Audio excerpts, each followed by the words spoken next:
Hello Tamil traders, good morning. இப்போ time வந்து பார்த்தீங்கன்னா 8:40.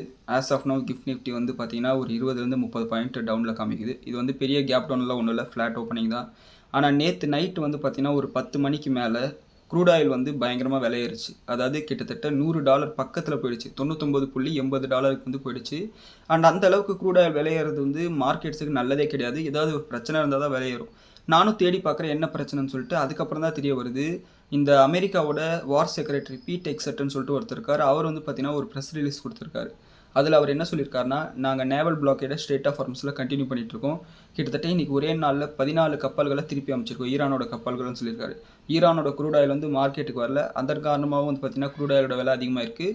ப்ளஸ் இன்னொன்று அவர் என்ன சொல்லியிருக்காருன்னா, இந்த பேச்சுவார்த்தையில் இப்போ ரெண்டாத்தையும் உட்காந்து பேச போகிறாங்க இல்லையா, அதுக்கு வந்து ஈரான் ஒத்துக்கலைன்னா நாங்கள் அவங்க மேலே பயங்கரமான அட்டாக் பண்ணணும்னு சொல்லியிருக்காரு. இதனால் வந்து பார்த்தீங்கன்னா லைட்டாக டென்ஷன் அதிகமாக இருக்குது. எஸ்கலேஷன் மறுபடியும் எங்கே அதிகமாகிடுன்ற பயத்தில் வந்து மார்க்கெட்ஸும் நெகட்டிவாக ரேட் பண்ணிச்சு. ஆனால் நேற்று அமெரிக்கன் மார்க்கெட் பெரிய அளவில் விழலை, ஃப்ளாட்டாக தான் முடிஞ்சிருக்கு. ஆனால் இன்றைக்கி காலையில் கொரியன் இண்டெக்ஸும் ஜாப்பனீஸ் இண்டெக்ஸும் வந்து பார்த்தீங்கன்னா 0.5% அளவுக்கு விழுந்திருக்கு. அண்ட் நம்ம மார்க்கெட்லேயும் வந்து பார்த்தீங்கன்னா ஒரு 100-200 பாயிண்ட் அளவுக்கு நெகட்டிவாக இன்றைக்கி முடியறதுக்கு வாய்ப்பு இருக்குது. காரணம் என்னன்னா, நாளைக்கு வந்து வீக்கெண்டுன்றதுனால இந்த வீக்கெண்டில் ரிஸ்க் எடுக்க வேணாம்னு சொல்லிட்டு சில பேர் ப்ராஃபிட் புக் பண்ணுறதுக்கு வாய்ப்பு இருக்குது. And major industries and major stocks வந்து பார்த்தீங்கன்னா HDFC, ICICI பேங்க்லாம் வந்து பார்த்தீங்கன்னா அவங்களோட ரிசல்ட்ஸை வந்து கொடுக்க போகிறாங்க. அண்ட் அதனாலேயும் வந்து பார்த்தீங்கன்னா சில பொசிஷன்ஸ் வந்து பில்ட் ஆகும்.